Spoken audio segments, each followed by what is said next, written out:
हिंदुस्तान में बेरोजगारी का स्तर 45 वर्षों में सबसे ज्यादा हो गया। मान्यवर, 45 वर्षों में सबसे ज्यादा बेरोजगारी का स्तर हो गया।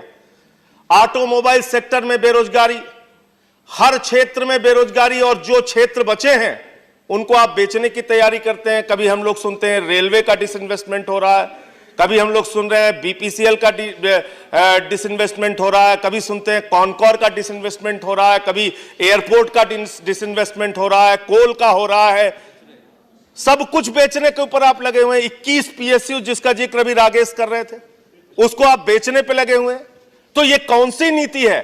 आप कह रहे हैं हम 60,000 करोड़ की आमदनी करेंगे अपने ही सार्वजनिक क्षेत्र के उपक्रमों को बेचकर, अपनी ही सरकारी कंपनियों को बेचकर आप 60,000 करोड़ रुपए पैदा करना चाहते हैं। इससे क्या फायदा आपको होने जा रहा है?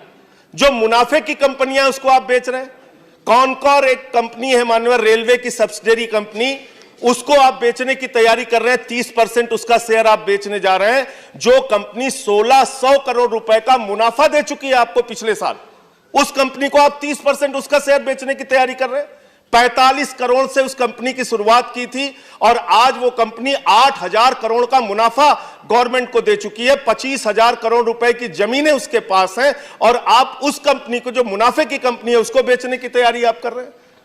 सेल बेच देंगे, रेल बेच देंगे, एयरपोर्ट बेच देंगे, कोल बेच देंगे, सब कुछ आप बेचने की नीति पर क्यों चल रहे हैं?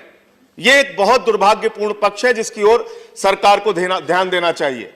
दूसरी बात मान्यवर, कहा यह जाता है, ऐसे ऐसे तर्क दिए जाते हैं। माननीय वित्त मंत्री जी ने कहा कि ऑटोमोबाइल सेक्टर में मंदी की एक वजह है ओला उबर चलने लगा। तो ट्रक की बिक्री में कमी क्यों आई? क्या ट्रक के सामान ओला उबर से ढोए जा रहे हैं? बाइक्स की बिक्री में कमी क्यों आई? ऑटोमोबाइल सेक्टर में आज एक भारी मंदी का सामना देश कर रहा है। उसकी वजह क्या है? थोड़ी 2-3 पॉइंट और है माने। इसी तरीके से बैंकों की बात अगर हम करें, 10.5 लाख करोड़ रुपए का एनपीए हो गया। यह एनपीए किस वजह से होता है? बैंकों में किसान का पैसा, मजदूर का पैसा, कर्मचारी का पैसा, छोटे व्यापारी का पैसा, लाखों करोड़ रुपए जो बैंकों में जमा था, उठा के आपने चंद उद्योगपतियों को बांट दिया। अब वो कर्जा पूरा नहीं करते तो आप बैंकों का घाटा पूरा करने के लिए 1,76,000 करोड़ रुपए आरबीआई का रिजर्व पैसा निकाल के आप बैंकों का घाटा पूरा कर रहे हैं। बैंकों की विश्वसनीयता हिंदुस्तान में खत्म होती जा रही है। पीएमसी बैंक घोटाला सामने आया मान्यवर। आज पीएमसी में जो हजारों उपभोक्ता, लाखों उपभोक्ता जिन्होंने अपना पैसा जमा किया था, आज वो दर की ठोकरें खाने के लिए मजबूर हैं, आत्महत्या करने के लिए मजबूर हैं। कौन जिम्मेदार है इसके लिए? इस आर्थिक मंदी के लिए और बैंकों की बर्बादी के लिए जिम्मेदार कौन है?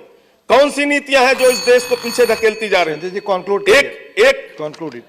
और मान्यवर, दूसरी बात मैं सिर्फ इतना कहना चाहता हूं कि आप चंद उद्योगपतियों को फायदा पहुंचाने की अपनी नीति को बदलिए। इस देश को सिर्फ अडानी और अंबानी के भरोसे आप मत चलाइए। उनके मुनाफे हजारों % बढ़ते जा रहे हैं, उनकी आमदनी, उनकी कंपनी लगातार बढ़ती जा रही है, लेकिन जो छोटे व्यापारी हैं, मझोले व्यापारी हैं, जो सरकारी कंपनियां छोटी छोटी हैं, उनको आप तबाह और बर्बाद करते जा रहे हैं, वो बंद होती जा रही हैं। रुपए की बात अंत में कह के अपनी बात को खत्म करूंगा। प्रधानमंत्री जी कहते हैं रुपया जब गिरता है तो देश का मयार गिरता है। मान्यवर, मैं इस बात से सहमत हूं। डॉलर आज ऊपर जा रहा है, रुपया नीचे जाता जा रहा है। उसके लिए आप कांग्रेस पार्टी या दूसरी पार्टियों को दोष देते हैं। मैं आपसे कहना चाहता हूं, तू इधर उधर की ना बात कर, ये बता कि कारवां क्यों लुटा। मुझे रहजनों से गिला नहीं, तेरी रहबरी पर सवाल है। इन्हीं शब्दों के साथ अपनी बात को